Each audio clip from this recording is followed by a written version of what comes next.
So you would say that the war on drugs is morally bankrupt? No, it's morally flourishing. Forgive me, but what I mean by that is that the moral foundations for it are bankrupt. No. What I am saying is that I repudiate its moral foundations, but that 99% of the American people and 100% of the American political system, Congress, the Supreme Court, the American Medical Association, the American Bar Association, I could go on and on, they all support it. Who is against it? I go further than that. During Prohibition, there were people like H.L. Mencken. They were humorists.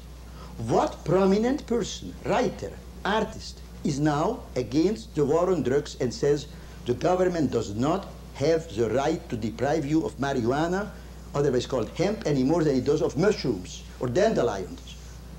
It's like drinking dandelion tea. It's growing wild on the highways. You pick it, you put it in your pocket, you're a criminal. This is not America. Why do you... Before 1914. Okay. I should mention that what people don't know, so-called drug education, is a huge lie. What people don't know is that between 1776 and 1914, all drugs were completely legal.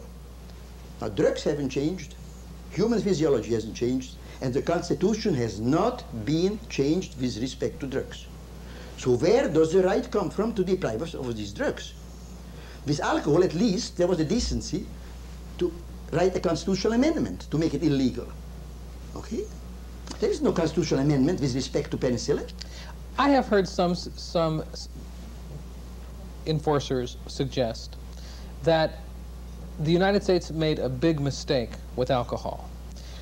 That the big mistake was made when there was a conscious decision not only to make it available in a free market, but to allow alcohol to become glorified in movies and advertisements, to become a part of the social fabric, and that because of that, a lot of misery in this country has resulted, and that therefore there is a need to restrict drugs.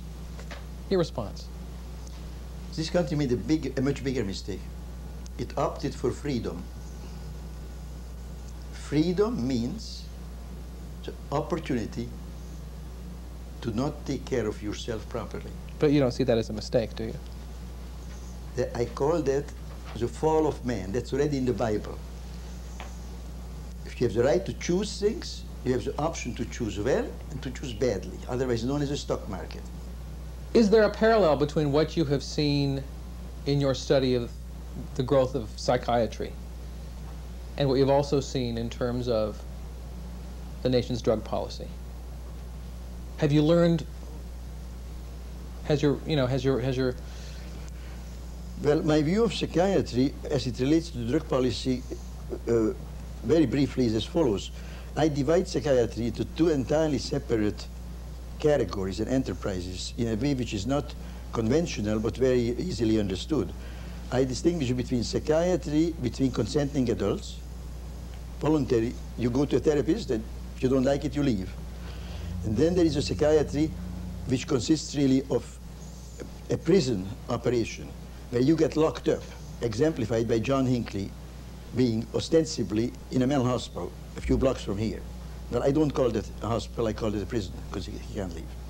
Now, I see coercive psychiatry, which is a core of psychiatry, psychiatric impositions of unwanted diagnoses, unwanted treatment, unwanted hospitalization, as the handmaiden of the war on drugs. Because people talk about criminalization and medicalization. Well, I call that a rose by any other name. You can lock up someone in a prison, and you can lock up somebody in a mental hospital.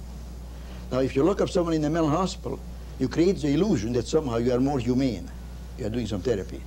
I personally think medicalization is worse than criminalization because it looks better, and therefore is more deceptive. But you think that a lot of the same elements are at play? Not a lot. All of the same elements are at play, of which there is only one element, because they only recognize one variable here, and that's coercion. The state either leaves you alone or doesn't leave you alone. Now, if it doesn't leave you alone, it doesn't matter whether it's doctors in white coats or doctors or policemen in blue coats who come after you. What about the intentions? Do you believe that the people who are instrumenting this nation's drug policy, such as President George Bush and former drug czar William Bennett and others, have noble intentions but are misguided, or do you believe that they're intentionally trying to coerce the American public? Not quite either. I think, well, let me say this. I do not, in principle, without mentioning these particular persons, I do not, in principle, believe in politicians with noble intentions. I am sort of like Mark Twain. I assume that, you know, he said that there is only one native criminal class in America, and that's Congress.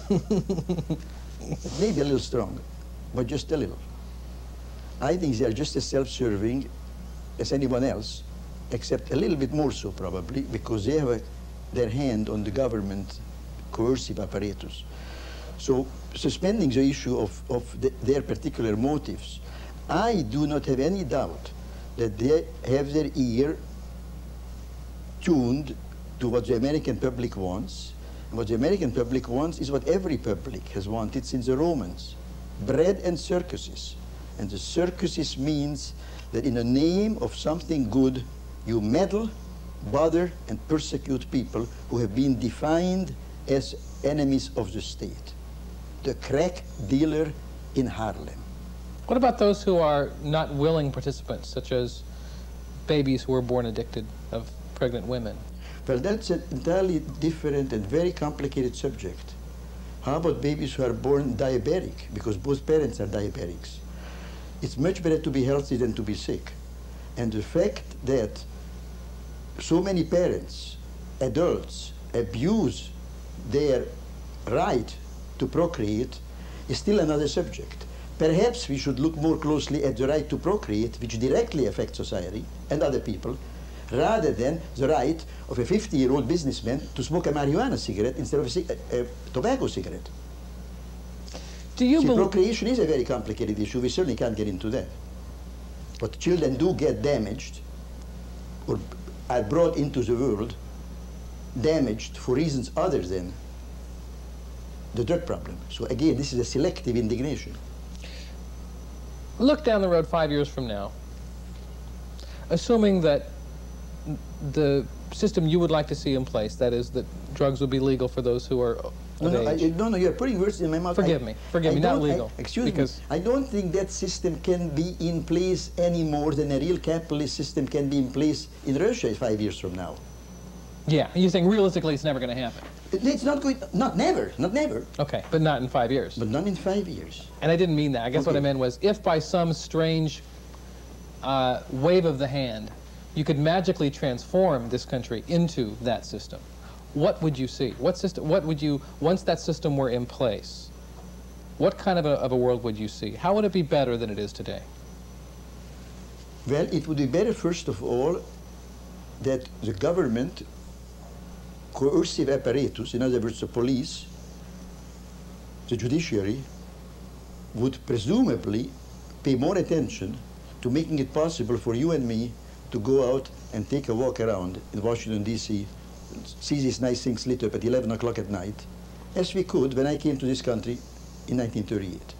That when we go to New York and go to the theater on 46th Street, maybe we could go back to the Hilton without a taxi or without being scared to death we'll be mugged. In other words, that the government would return to us our right to be protected on our streets and in our homes from criminals. Number one. Number two, there would be a lot of productive activity, which is now used unproductively by prosecuting the so-called war on drugs. Arresting people who are innocent of any wrongdoing, growers, users, police, and so on. Again, this whole apparatus. Thirdly, morally, the fabric of the country would be improved because the subtle, the unsaid message would be, look, you have wonderful opportunities in this country if you control yourself. And if you don't control yourself, then you'll make yourself sick, and we will do nothing to stop it. If you want to drink yourself to death, good luck to you. If you want to smoke yourself to death, get lung cancer, and we will not pay for it. And I think that would be a decent society.